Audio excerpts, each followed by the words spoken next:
Hi நான் அதித்தி. இந்த வீடியோல வந்து என்னுடைய ரீடிங் ரேப்பப்பா பார்க்கலாம். இந்த வீடியோல நான் 3 தமிழ் புத்தகங்கள பத்தி பேசப் போறேன். The first book is Prapanchan கதைகள் பார்ட் 1. இதோடைய விலை வந்து ₹1800 அதாவது 3 பாகங்களும் சேர்த்து. இது வந்து பாகம் 1ன்னு போட்டிருக்கு இல்லைங்களா? ஸோ ஒரு பாகம் வந்து ₹600 கிட்ட வரும். அண்ட் இதுல இருக்க நம்பர் ஆஃப் பேஜஸ் வந்து 544 பேஜஸ். 2வது நான் பேசப் போற புக் வந்து ராஜேஷ்குமார் சாருடைய தேர்ந்தெடுத்த நாவல்கள் அப்படிங்கிற புத்தகம். இதோடைய விலை வந்து ₹650. பப்ளிகேஷன் வந்து உயிர்மெய் பதிப்பகம். இதோடைய நம்பர் ஆஃப் பேஜஸ் வந்து அரவுண்ட் 500. எக்ஸாக்ட்லி 495. 3வது பேசப் போற புக் வந்து அராத்து சார் எழுதின அநீதி ஆந்தாலஜி அப்படிங்கிற புத்தகம். இதோடைய விலை வந்து ₹200. பப்ளிஷிங் வந்து 0 degree publishing and number of pages இதுல வந்து 171. So let's first start from Prapanchan சாருடைய கதைகள்ல இருந்து நம்ம ஆரம்பிக்கலாம். இதுல வந்து நான் நிறைய கதைகளை வந்து நான் இது பண்ணி வச்சிருக்கேன். If you can see, I call this book mark. So அந்த கதைகள் எல்லாம் பத்தி நான் சொல்றேன். முதல்ல நான் சொல்லப் போற கதை இதுல வந்து எல்லாமே எப்படி இருக்கும்னா ஹியூமன் எமோஷன்ஸ். பிரபஞ்சன் சார் பத்தி நம்ம சேனல்ல நம்ம ஏற்கனவே பேசியிருக்கோம். முதல்ல நான் பேசப் போற கதை வந்து அன்னை இட்ட தீ அப்படிங்கிற கதை. இப்போ அது வந்து ஒரு 96 மாதிரியான ஒரு கதை தான். 96ல வந்து நிறைய பேர் அதை பாராட்டி எல்லாம் அந்த படம் நல்ல படம், அதுல எல்லாம் வந்து எந்த மாற்று கருத்தும் கிடையாது. பட் நிறைய பேர் வந்து இந்த ஜானுவோட புருஷனை பத்தி நிறைய பேர் யோசிச்சுட்டு இருந்தாங்க. ஜானு புருஷன் என்ன செய்வார் அப்படின்ட்டு. ஸோ இது கிட்டத்தட்ட அந்த மாதிரி ஒரு கதை தான். ஒரு ஹஸ்பண்ட் அண்ட் ஒய்ஃப் இருக்காங்க. ஹஸ்பண்டுக்கு வந்து ஒரு எக்ஸ் லவர் இருந்திருப்பாங்க. அவங்க வந்து தஞ்சாவூர்ல இருந்திருப்பாங்க. தஞ்சாவூர்ல தான் 2 பேருமே வந்து நம்ம க்ளோஸ் ஆகி லவ் பண்ணி எல்லாம் பண்ணியிருப்பாங்க. இவர் வந்து திருப்பி தஞ்சாவூருக்கு மட்டும் போகவே கூடாது அப்படின்னு நினைப்பாரு. பட் அன்பார்ச்சுனேட்லி இவர் வந்து தஞ்சாவூருக்கு இவர் ஒய்ஃபோட போகும்படியான ஒரு நிர்பந்தம் ஏற்படுது. போறப்ப அவர் வந்து எல்லாமே சொல்றாரு. இந்த மாதிரி நாங்க இதெல்லாம் பண்ணோம். இதுதான் அந்த இடம், அதுதான் அந்த இடம்னு சொல்லி காட்டிக்கே இருக்காரு. அதுக்கப்புறமா வந்து அந்த தஞ்சாவூருக்கு போயிட்டு வந்ததுக்கு அப்புறம் அவருடைய ஒய்ஃப் வந்து சொல்றாங்க, சரி நீங்க கூட தஞ்சாவூருக்கு வந்தீங்க அப்படிங்கிறது மட்டும் தான் உண்மை. ஆனா உங்க மனசு முழுக்க அவ தானே இருந்தா. சோ நீங்க என் கூட வந்த மாதிரி இல்ல, அவ கூட வந்த மாதிரி தான் இருக்கு. இப்ப வந்து அவள மாதிரி நீங்க வந்து அவள சொல்றீங்க இல்லைங்களா? அப்ப அதே மாதிரியே நானும் வந்து ஒருத்தர மனசுல வச்சுக்கிட்டு இப்படி வந்தா நீங்க எப்படி எடுத்துப்பீங்க அப்படிங்கிறப்ப அவர் வந்து ரொம்ப கேஷுவலா பதில் சொல்லுவாரு. அதாவது அந்த அந்த வரிகளை மட்டும் நான் இங்க இது பண்ணி வச்சிருக்கேன். அதாவது ஒவ்வொருத்தர் மனசுக்குள்ளேயே வந்து ஒரு ஹோமகுண்டம் இருக்கு. அதுல வந்து ஒவ்வொருத்தரும் ஒரு வகையான தீய வளர்க்குறாங்க. தீ வந்து எதுக்காகனாலும் இருக்கலாம். ஆனா அதை வளர்க்க வேண்டியது வந்து ரொம்ப முக்கியம். ஸோ தீய அணைக்காம காக்க வேண்டியது அதை விட முக்கியம். எனக்கு வந்து அந்த புள்ள வந்து ஒரு தீ. உனக்கு வேற ஏதோ ஒண்ணு. அது எந்த ரூபமா இருந்தா என்ன? தீயோட தன்மை ஒண்ணுதான். ஆனா அதை வளர்க்கறது அவசியம். தீ இல்ல அப்படின்னா ஹோமகுண்டம் இருந்து எந்த பிரயோஜனமுமே இல்ல. ஸோ தீ அணைஞ்சிருச்சு அப்படிங்கிறப்ப அந்த உயிரும் அணைஞ்சிருச்சு அப்படிங்கிறது தான் அர்த்தம்னு ரொம்ப அழகா சொல்லியிருப்பாரு. ஸோ இதுல இருந்து நிறைய நிறைய நிறைய பொருள்படும். ஒரு ஒரு அந்த டயத்துல வந்து இவ்ளோ ஒரு ஓப்பன் மைண்டட்னஸோட இருக்காங்க. But even today we can't find people who are that open minded. எனக்கு லவ் ஃபெயிலியர் இல்ல அப்படின்னா, எனக்கு வரப்போற பார்ட்னருக்கும் லவ் ஃபெயிலியரே இருந்திருக்க கூடாது. நான் யாரையும் லவ் பண்ணது இல்ல இதுவரைக்கும் அப்படின்னா, எனக்கு வரப்போற பார்ட்னரும் வந்து லவ் பண்ணியிருக்கவே கூடாது. நான் யாரு கூடயும் வந்து இன்டிமேட்டா இருந்தது இல்ல அப்படின்னா, எனக்கு வரப்போற பார்ட்னரும் அப்படியே இருந்திருக்கணும் அப்படிங்கிறதெல்லாம் வந்து இந்த காலத்த பொறுத்தவரைக்கும் it varies from person to person. அது வந்து ஒருத்தவங்களுடைய எக்ஸ்பெக்டேஷன்ஸ தான் பிரதிபலிக்குது அப்படின்னு வச்சுக்கிட்டாலுமே வந்து that seems kind of unrealistic. நம்ம வந்து பாஸ்டே புடிச்சு தொங்கிட்டு இருக்கக்கூடாது. But that has to be there அப்படிங்கிறது வந்து ரொம்பவே அழகா சொல்லியிருப்பாங்க. So this is such an amazing story. அடுத்து வந்து சொந்த ஊர் அப்படிங்கிற கதை. இங்க இருக்கு பாருங்க. சொந்த ஊர் அப்படிங்கிற கதை. அதாவது ஊருக்கு போறது அப்படிங்கிறது வந்து ஒரு ஹாப்பியான விஷயம் தான் எல்லாருக்குமே. ஒரு ஹஸ்பண்ட் அந்த மாதிரி வந்து ஊருக்கு போறாரு. ஊர்ல வந்து ஒய்ஃப் 2 பிள்ளைங்க இருக்காங்க. அது ஒரு சின்ன ரூமு. அவங்க அவங்க இவர் வந்து வேலைக்காக வெளியூருக்கு வந்திருக்காரு. ட்ரெஸ் எடுத்துட்டு போறாரு. போறப்பவே அவர் வந்து 1000 யோசிக்கிறாரு. என் பிள்ளைக்கு இது பிடிக்குமா? ஏன்னா அவர் வந்து முன்னாடிலாம் வாங்கிட்டு போறப்ப வந்து ஒரு ஆரஞ்சு கலர் புடவை வாங்கிட்டு பொண்டாட்டிக்கு ஆரஞ்சு கலர்ல புடவை வாங்கிட்டு போனா, பார்த்துட்டு ஆஹா இந்த கலரா? இது வந்து இதே கலர்ல என்ட்ட வந்து 5 புடவை இருக்கு. இதே தான் நீங்க வாங்கிட்டு வந்திருக்கீங்க அப்படிம்பாங்க. அந்த பிள்ளைங்களும் வந்து ரொம்ப ப்ராப்பரா ரியாக்ட் எல்லாம் பண்ணாது. இவருக்கு வந்து அந்த ப்ராப்பர் அளவும் தெரியாது. என்ன ட்ரெஸ் வேணும் அப்படின்னு கடைக்காரன் கேட்கிறப்ப ஒரு 15 வயசு பையனுக்கு தானே ட்ரெஸ் வேணும். அளவுல வந்து சரி என் பையன் அளவுல யாராவது இருக்காங்களா அப்படின்னு சொல்லிட்டு தேடுவாரு. அதுக்கப்புறமா அவர் இந்த ஊருக்கு போன உடனே வந்து எல்லாருமே வந்து ஏதோ ஒரு கெஸ்ட் ட்ரீட் பண்ற மாதிரி தான் ட்ரீட் பண்றாங்க அவர. அவர் வந்திருக்காங்க அப்படின்னாலும், அந்த பையன் வந்து ரொம்ப அன்கம்ஃபர்டபுளா ஃபீல் பண்றான். அவர் ஒய்ஃப் வந்து இந்தா நான் கடைக்கு போய் முட்டை வாங்கிட்டு வரேன். வராதவங்க வந்திருக்கீங்க. உங்களுக்கு நான் அது செஞ்சு தரேன், இது செஞ்சு தரேன்னு சொல்றாங்க. அந்த ஊருக்கு போனாலும் அவரால நிம்மதியா தூங்கவே முடியல. 2 நாள் கழிச்சு அவர் வந்து அந்த ஊர்ல இருந்து தன்னுடைய ரூம்க்கே வந்துடுறாரு அவரு. ஏன்னா அவருக்கே தெரியுது நம்ம அங்க இருக்கிறது இடைஞ்சலா இருக்கு அப்படின்ட்டு. வந்துடுறாரு. வந்து அந்த ரூம் தொறக்கிறப்ப அவருடைய புழுங்கலான ஒரு ஸ்மெல் வருது. ஆனா அங்க படுத்தவருக்கு நிம்மதியா தூக்கம் வருது. Yeah, that just, like says the pain the people who are working outside for their families go through. அவங்களுக்கான அந்த பெயின், அந்த ஒரு டிஸ்டன்ஸ் வந்து எப்படி உருவாகுது அப்படிங்கறது வந்து ரொம்பவே அழகா எக்ஸ்பிளைன் பண்ணியிருப்பாங்க. அடுத்து வந்து பச்சை கிளியும் காந்தியவாதியும் அப்படிங்கிற ஒரு கதை. ஒருத்தருக்கு வந்து பொண்ணு பார்க்க போறாங்க ஒரு பையனுக்கு. யார் யார் கூட போறான்னா, அவங்க அப்பா, அம்மா, அந்த தரகர். அப்போலாம் அந்த தரகர் பாப்புலரா இருந்தாங்க இல்லைங்களா? ஸோ தரகர் எல்லாருமே கூட போறாங்க. கூட போறப்ப வந்து இந்த பையன் ஃபர்ஸ்ட் ஒரு ஒரு வீட்டுக்கு போறாங்க. அதாவது இந்த பையனோட அப்பாவுக்கு எப்படி இருக்கும்னா, அவங்க அப்பா வந்து இப்பதான் ஒரு ஒரு அவங்க பொண்ணுக்கு கல்யாணத்த நடத்தி அலுத்து போயிருப்பாரு. ஸோ குனிஞ்சு, கூழ கும்பிடு போட்டு, கெஞ்சி, கதறி, அத செஞ்சு, இத செஞ்சு, இப்ப வந்து அவருடைய டைம். ஏன்னா அவருக்கு அடுத்த பையன். இப்ப என் டைம்டா. இது வந்து நான் ராஜாங்கம் பண்ண வேண்டிய டைமு. நான் வந்து அதிகாரம் பண்ணுவேன் அப்படின்னு சொல்லி, அந்த ஒரு மைண்ட் செட்ல தான் அவரு இருக்காரு. கூட்டு போறாங்க. முதல்ல பார்த்த வீடு வந்து ஒரு ஒரு ப்ராப்பரான ட்ரெடிஷனலான வீடு. அங்க வந்து ஒரு காஃபி குடுக்குறாங்க. பால் அப்படியே சூப்பரா இருக்கு. மோர் செம்மையா இருக்கு. பார்க்குறப்ப வந்து பின்னாடியே மாடெல்லாம் கட்டி போட்டு வளர்த்து வச்சிருக்காங்க. அப்படி இருக்கு. அவங்க வந்து ஒரு ட்ரெடிஷனலான ஃபேமிலி. நாங்க எங்க வீட்ல சொந்தமா இது வச்சிருக்கோம், சொந்தமா அது வச்சிருக்கோம். அப்படி இப்படின்லாம் சொல்றாங்க. இவங்க அப்பா வந்து ஒரு காந்தியவாதி. அப்படின்னு தன்ன தானே அடையாளப்படுத்திக்குவாரு. அவர் சொல்லுவாரு, "இங்க பாருங்க நான் காந்தியவாதி. நான் உண்மைய சொல்லிர்றேன். என் பையனுக்கு வந்து இதெல்லாம் வந்து என் பையன் வந்து இதுல படிக்கல. இந்த இந்த விஷயம் அவன் வந்து 10ஆம் கிளாஸே வந்து கிட்டத்தட்ட 3 வருஷமா படிச்சான். அதுக்கப்புறம் ஒரு டியூட்டோரியல் போனான். அதுக்கப்புறம் வந்து ஏதோ ஒரு இடத்துல வேலைக்கு சேர்த்து விட்டேன். அங்க ஓனரே என்னை அடிச்சுட்டு வந்துட்டான். இத்தனை பிரச்சனை இருக்கு. ஸோ என் பையனுக்கு நீங்க கல்யாணம் பண்ணி வைக்கிறது அப்படின்னா வந்து, இந்த மாதிரி ஒரு பையனுக்கு தான் கல்யாணம் பண்ணி வைக்கணும். நான் உண்மைய சொல்லிடுறேன் அப்படின்றப்ப, அந்த பையனுக்கு வந்து அசிங்கமா இருக்கும். ஐயோ! என்ன இதெல்லாம் சொல்லிக்கிருக்காரு அப்படின்ட்டு. பொண்ணோட அப்பா வந்து, ஓ! அப்படிங்களா? சரிங்க ஒண்ணும் பிரச்சனை இல்ல. நம்மளும் அந்த காலத்துல அப்படியெல்லாம் இருந்தவங்க தானே. இப்ப நான் என்ன கல்யாணம் கட்டிக்கிட்டு பிள்ளைய பெத்துட்டு சந்தோஷமா இல்லையா? பொறுப்பா இல்லையா? அப்படின்ருவாங்க. உடனே பயங்கர அப்ப வந்து இந்த மாரி நான் வந்து இத்தனை பவுன் நகை எழுதி வைக்கிறேன், இத்தனை ஏக்கர் எழுதி வைக்கிறேன் அப்பல்லாம் சொல்லுவாரு. சரி பொண்ண காட்டுங்கன்றப்ப, பொண்ணு வந்து நல்ல தூணு மாரி இருக்கும் அப்படின்னு சொல்லியிருப்பாரு. பாடி ஷேப்பிங். It's okay. அது அந்த அவருடைய மனநிலை. அந்த பையன் பார்க்குறப்ப, அந்த பையனுக்கு கண்ணுக்கு அந்த பொண்ணு தூணு மாரி தெரியுது. தூணு மாரி இருக்கு இந்த பிள்ள அப்டின்ட்டு. பாரு கருப்பா இருக்கு, குண்டா இருக்கு. அந்த பையனோட அம்மா வந்து கார்ல சரிங்க நாங்க போயிட்டு நல்லா தகவல் சொல்றோம். தரகர்ட்ட சொல்லிட்டாங்க. "என்ன பொண்ணு இப்படி குண்டா இருக்கு?" அப்படின்னோனே, "என்னக்கா உன் வீட்டுக்கு வந்து நீ வேலை வாங்குனா மெலிஞ்சு போயிற போகுது. எத்தனையோ பிள்ளைங்க வந்து பிள்ளை பெத்துட்டு கல்யாணம் பண்ணிட்டு ஒரு சிக்கன் ஆனத நம்ம பார்த்ததில்லையே" அப்படிங்கிறாரு. குடும்பமும் வந்து ஒருவாறு ஒத்துக்கிறாங்க. சரிக்கா இம்புட்டு தூரம் வந்துட்டோமே, இன்னொரு பொண்ணு வீடு இருக்கு. அதையும் பார்த்துட்டு போவோம்ன்னு சொல்றாரு. அங்க போறாங்க. அது அந்த பொண்ணு வீட்டுக்கு போறப்பவே ஒரு ஸ்கூல கிராஸ் பண்றாங்க. ஸ்கூல்ல இருந்து வந்துகிட்டு இருக்க ஒரு பிள்ளை வந்து எங்கள வேகமா உங்களுக்கு "ஓ மாப்பிள்ளையா? மாப்பிள்ளையான்னு" நக்கல் அடிக்குது. இந்த வீட்டுக்கு போய் உட்கார்றாங்க. அது வந்து ஒரு நார்மல் மிடில் கிளாஸ் வீடு. அவங்க வந்தோனே டீ, காஃபி போட்டு குடுப்பாங்க. சுமாரா தான் இருக்கும். அவைங்க இந்த பண்ணை கிண்ண மாடி வீடுலாம் வச்சிருக்க மாட்டாய்ங்க. இவைங்க வந்து இந்த பொண்ணு வந்து ரெடி ஆயி பொண்ணு எங்க வருது அப்படிங்கிறப்ப, அந்த பொண்ணு வந்து அவைங்க ஸ்கூல்ல இந்த பொண்ணு பார்த்து கிண்டல் பண்ணியிருக்கோம் இல்லைங்களா? ஸ்கூல் யூனிஃபார்ம்ல அந்த புள்ள தான் பொண்ணு. இவரு வந்த உடனே வந்து அந்த சொல்லுவாரு வழக்கம் போல. "ஏங்க நான் ஒரு காந்தியவாதி" அப்படின்னு சொல்லி ஒரு பையன பத்தி அசிங்கமா எல்லாத்தையும் சொல்லுவாரு. இந்த பொண்ணோட அப்பாவுக்கு வந்து முகமே மாறும். "ஓ! அப்படியா?" கிட்டத்தட்ட இந்த பையன எரிக்கிற மாரி பார்ப்பாரு. "இவனுக்கெல்லாம் கல்யாணம் தான் கேடா?" அப்படிங்கிற மாரி இப்படி பார்ப்பாரு. ஆனா பொண்ணு சூப்பரா இருக்கும். கிளியாட்டம் இருக்கும். அப்பா கார்ல வந்துகிட்டு இருப்பாங்க. வந்துட்டு இருக்கப்ப அந்த பையனோட அம்மா வந்து கேட்பாங்க தரகர்ட்ட, "என்னங்க பொண்ணு இப்படி மெலிஞ்சு போயிருக்கு, இப்படி இருக்கே?" அப்படின்னோனே, "அக்கா நீ இருக்கேலக்கா, நல்லா வகை வகையா நீ சாப்பாடு ஆக்கி போட்டு அந்த பிள்ளைய குண்டாக்கிற மாட்டியா? இவ்வளவு வாய் பேசுதுங்கிற நீ தட்டி கொட்டி வழிக்கு கொண்டாந்துர மாட்டியாக்கா?" அப்படின்னு. பையனோட அம்மாவும், "ஓ! சரி ஆமா அதுவும் கரெக்ட் தான் நீங்க சொல்றது" அப்படின்னு யோசிப்பாங்க. அப்ப அந்த பையன் வந்து ஒண்ணே ஒண்ணு கேட்பாரு. "அப்பா அந்த முதல்ல பார்த்த பொண்ணு வீட்ல நான் இதெல்லாம் ஏக்கர்ல எழுதி வைக்கிறோம்னு சொன்னாங்களே, அது கல்யாணத்துக்கு முன்னாடியா? கல்யாணத்துக்கு அப்புறமா?" அப்படின்னு. எனக்கு 2வது பொண்ணு தான் அவனுக்கு பிடிச்சிருக்கும். She looks pretty. But she doesn't have money. First girl doesn't look pretty but she has more. அது வந்து தியாகி அப்படிங்கிற ஒரு கதை. அதாவது தியாகி பென்ஷன் வாங்குற ஒருத்தர். சுதந்திர போராட்ட வீரர்களுக்கெல்லாம் தியாகி பென்ஷன் குடுப்பாங்கல்ல. அந்த பென்ஷன் எனக்கு வேணான்னு ஒருத்தர் எழுதி குடுக்க போயிருப்பாரு. அந்த ஆஃபீசர் வந்து ஒரு வித்தியாசமா பார்ப்பாரு. "என்னது வேண்டாமா? கிடைக்கிறோன்னு எம்புட்டு பேர் அலைய ஆரம்பிச்சிருக்காங்க. நீங்க என்ன வேணாங்கிறீங்க?" "ஆமாங்க. எனக்கு அந்த பென்ஷன் வேணாம்" அப்படிம்பாரு. அப்ப ஒரு கதைய சொல்ல ஆரம்பிப்பாரு. நான் வந்து இந்த மாதிரி சுதந்திர போராட்டத்துக்காக கஷ்டப்பட்டேன். அது பண்ணேன், இது பண்ணேன். ஆனா இப்ப வந்து என் பையன் வந்து நல்லா சார்ட் ஆயிட்டான், செட்டில் ஆயிட்டான். அவன் வேலைக்கு போறான். அப்ப இதுக்கு மேல இத வாங்குறது எனக்கு நியாயமா படல அப்டின்ட்டு. இனிஷியலி அவர் வந்து உட்கார்ந்தப்ப அந்த ஆஃபீசர் வந்து எவ்வளவோ லூசு பையன் உசுர வாங்குறதுக்கா வந்திருக்கான் அப்டின்னு யோசிச்சவரு, அவரு வெளிய போறப்ப வந்து இப்படி ஒரு மனுஷன் இருப்பானா அப்டின்னு சொல்லி ரொம்பவே வியந்து பார்ப்பாரு. ஆனா அதே சமயம் அவங்க வீட்ல அவங்க பையன் பேசிக்கிருப்பார். பையனும் ஒய்ஃப் சாப்பாடு போட்டுருக்கும். அந்த பையனோட ஒய்ஃப் தான் அவருக்கு சாப்பாடு போட்டுருக்கும். அந்த பொண்ணு சொல்லிங்க, "இப்பதான் நம்மளே கொஞ்சம் 3 வேள சாப்பாடு கொஞ்சம் நிம்மதியா சாப்பிடுற நிலைமைக்கு வந்திருக்கோம். இப்ப போய் உங்க அப்பா பென்ஷன் வேணும்னு எழுதி குடுக்குறாரு." அப்படின்னோனே அந்த பையன் சொல்லுவான், "ஆமா. சொன்னா எங்க கேட்கிறாரு? இனிமே போட்டு உசுரத்தான் வாங்க போறாரு." அப்படின்னு. ஹவ் கான்ட்ராஸ்டிங் பீப்பிள்ஸ் பெர்சனாலிட்டீஸ் ஆர் அப்படிங்கிறத வந்து இந்த கதை ரொம்பவே நேர்த்தியா எக்ஸ்பிளைன் பண்ணியிருக்கும். கேசவன் கல்யாணத்தின் போது அப்படின்ற ஒரு கதை. கல்யாண வீட்டுக்கு மாத்தி போயி, அந்த வீட்ல சாப்பிட்டு சொந்தக்காரங்க கிட்டலாம் பேசின பழக்கம் உங்களுக்கு உண்டான்னு கமெண்ட் பண்ணுங்க. இது வந்து அந்த மாதிரி ஒரு கதை தான். ஒரு கல்யாணத்துக்காக போகணும்னு நெனச்சவரு. அவரு வந்து ஒரு மாரி ஒரு நார்மல் ஃபேமிலி ஆளு. 2 தங்கச்சி இருப்பாங்க. கல்யாணம் பண்ணி வச்சிருப்பாரு. 2 தங்கச்சிங்களுக்கும் ரொம்ப கஷ்டப்பட்டு தான் கல்யாணம் பண்ணியிருப்பாரு. அவருக்கு ஒரு கல்யாணம் ஃபிக்ஸ் ஆயிருக்கும்.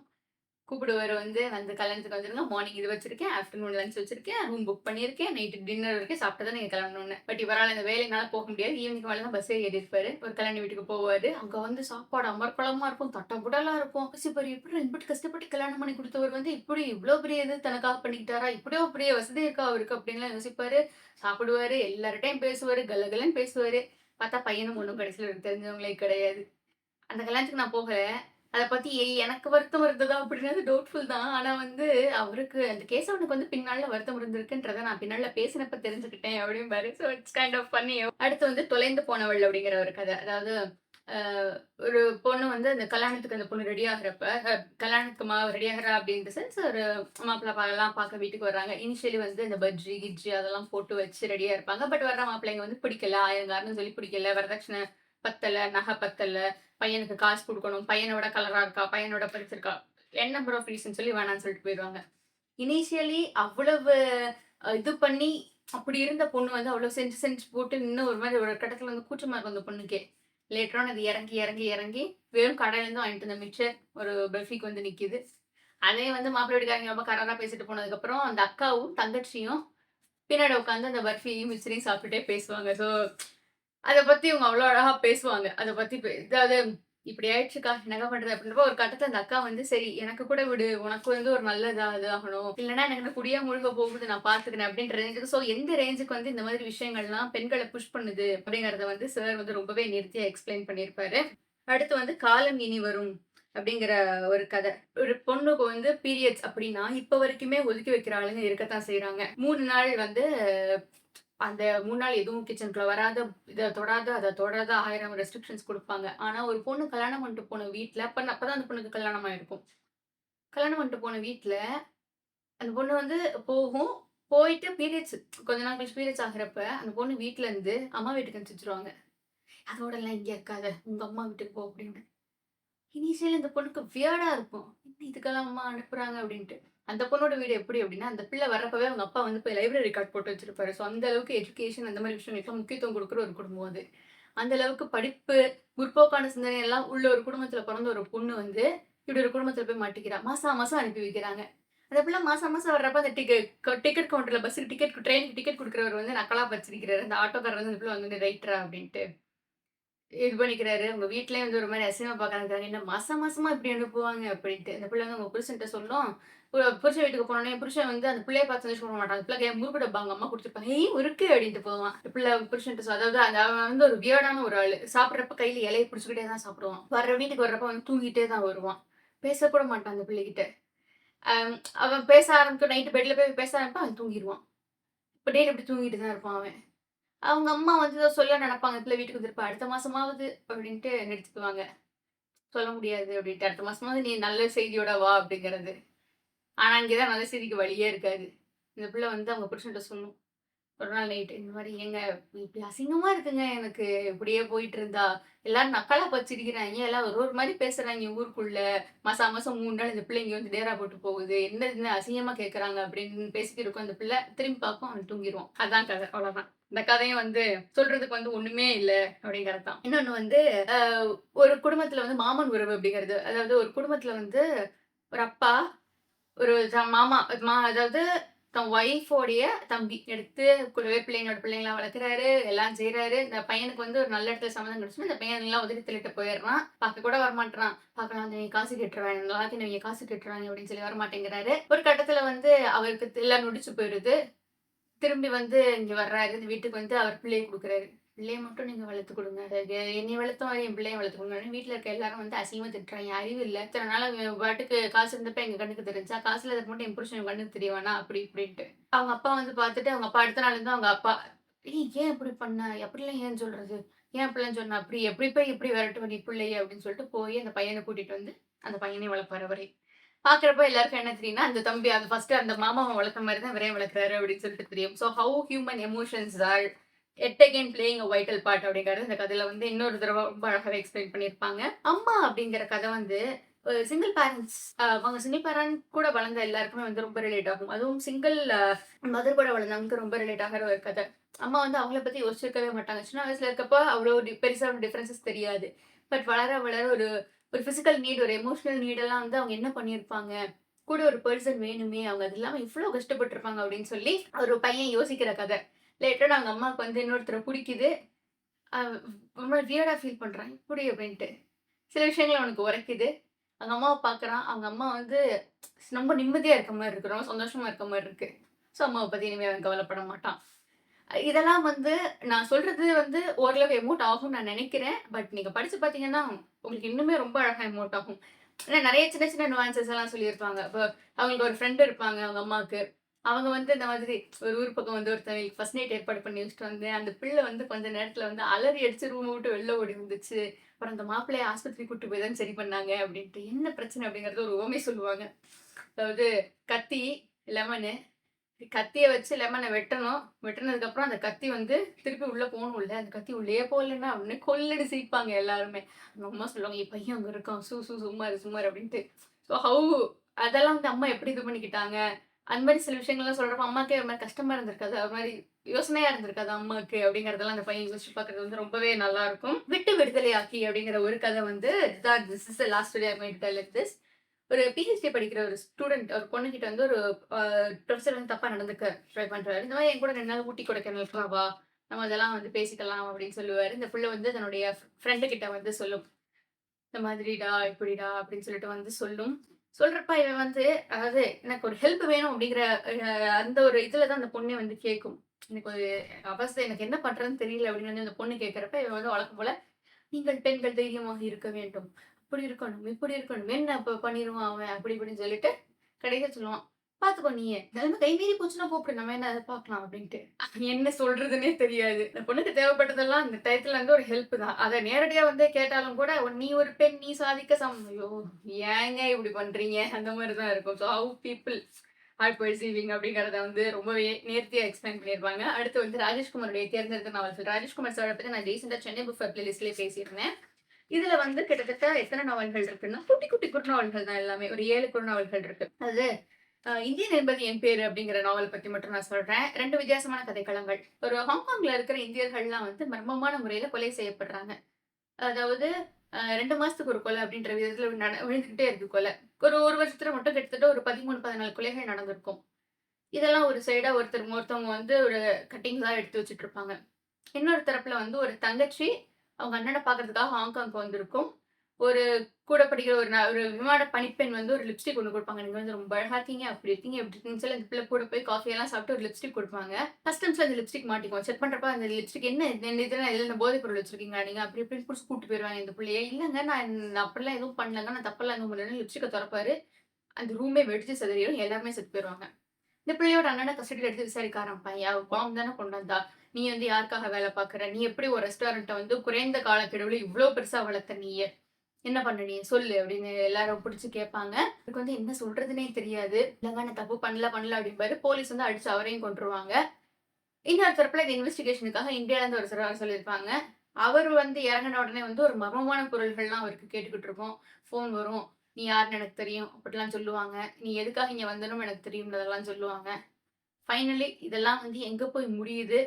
இந்த கொலைக்கெல்லாம் காரணம் என்னன்னு கண்டுபிடிச்சாங்களா? அந்த இந்தியாலருந்து வந்தவருக்கும், அந்த கொலைகளுக்கும் என்ன சம்பந்தம்? இதுதான் வந்து கதையோட எண்டிங். ஒரு மாரி ஒரு நல்ல ட்விஸ்ட்டோட இருக்கிற கதைகள்லாம் வந்து இவருடைய இதுன்னே சொல்லலாம். 2 தனித்தனி plots they are connected by a common point. சில கதைகளோட எண்டிங் வந்து நம்ம எதிர்பார்த்திருக்கவே முடியாது. அந்த ரேஞ்ச்ல எழுதியிருப்பாய்ங்க. ஸோ இன்னொரு இதுல வந்து ஒரு குரங்க வந்து பேச வைப்பாங்க. குரங்கு பேச வைக்கிறதுக்காக ஒரு ப்ராஜெக்ட் பண்ணிக்கிருப்பாங்க. அந்த குரங்கு வந்து எப்படியாவது ஏதாவது டாமன் அப்படிங்கிற ஒரு குரங்கு வந்து மனுஷங்களுக்கு மாரியே பேச கத்துக்கணும் அது அப்படின்னு சொல்லிட்டு அதுக்கு பேச ட்ரெய்னிங்லாம் குடுப்பாங்க. அதுக்கு ஃபண்டிங் எல்லாம் வரும். பட் அவர் அந்த குரங்க பேச வைக்க மாட்டாரு. ஒரு 8 வார்த்தை மட்டும் தான் அந்த குரங்குக்கு பேச வரும் அப்படின்னு வெளிய சொல்லியிருப்பாங்க. ஆனா அந்த 8 வார்த்தைய வந்து இவங்க தான் பின்னாடி இருந்து குரல் குடுத்துருப்பாங்க அந்த குரங்குக்கு. ஸோ வாட் ஹேப்பன்ஸ் லேட்டர் அத கண்டுபிடிச்சாங்களா? ஏன் அவர் அந்த மாரி பண்ணிக்கிருக்காரு அப்படிங்கிறது வந்து அந்த கதையோட எண்டிங். அண்ட் புதைத்து வைத்த நிலா அப்படிங்கிற கதை வந்து ஒரு கிராண்டான ஒரு கல்யாணம் பண்ணி வைக்கணும்னு நெனைக்கிறாங்க. ஆனா அந்த கல்யாணத்துக்கு முன்னாடி நாள் வந்து மாப்பிள்ளைய தூக்கிர்றாங்க.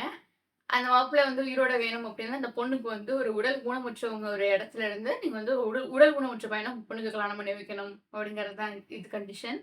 மாப்பிள்ளையோட அப்பா எப்படி ரியாக்ட் பண்றாரு? பொண்ணோட அப்பா எப்படி ரியாக்ட் பண்றாரு? ரூ. 50,00,000 பணம் வேற கேட்கறாய்ங்க. அத அவைங்க குடுத்தாய்ங்களா? எதுக்காக இதெல்லாம் கேட்கறாங்க? யார் இதெல்லாம் பண்றது? அப்படிங்கிறது வந்து கதை. So this is yet another amazing collection. எல்லாமே இதுல வந்து 7 குறுநாவல்கள் இருக்குது. எல்லாமே குட்டி, குட்டி, குட்டி தான். ஸோ இது ஒரு குறுநாவல் வந்து கிட்டத்தட்ட ஒரு 60 பேஜஸ் வரும் அவ்வளவுதான். நீங்க பேஜ் கவுண்ட் பார்த்தீங்கனாலே உங்களுக்கு தெரியும். எல்லாமே அவ்வளவு பேஜஸ் தான் வரும். So this is such an amazing book. And இது பாருங்க பின்னாடி படம் போட்டு குடுத்துருக்காங்க. இங்க பாருங்க. வேற வந்து கிரைம் கதைகளின் மன்னன் அப்படின்னு சொல்லி இந்த ஒரு இடத்துல வந்து ஒரு அட்ரஸ் பண்ணியிருப்பாங்க. So this is the second book and how did you like this book அப்படின்னு சொல்லுங்க. நான் ஏற்கனவே அந்த சென்னை புக் ஃபேர் பிளேலிஸ்ட்ல இத பத்தி கொஞ்சம் டீட்டெயில்டா பேசுனதுனால இந்த வீடியோல இந்த பிரபஞ்சன் சார பத்தி தான் ரொம்பவே நேர்த்தியா டீட்டெயில்டா பேச ட்ரை பண்ணேன். அண்ட் ஃபைனலா சொல்ல போறது வந்து அநீதி ஆந்தாலஜி அப்படின்ற 3 in 1 ஷார்ட் ஸ்டோரீஸ். எழுதுனது வந்து அராத்து சார். அதாவது ஒரு கான்செப்ட், கீழ 3 கதைகள். சிறுகதைகளை வந்து ஒரு வித்தியாசமா முயற்சி பண்ணியிருக்காங்க.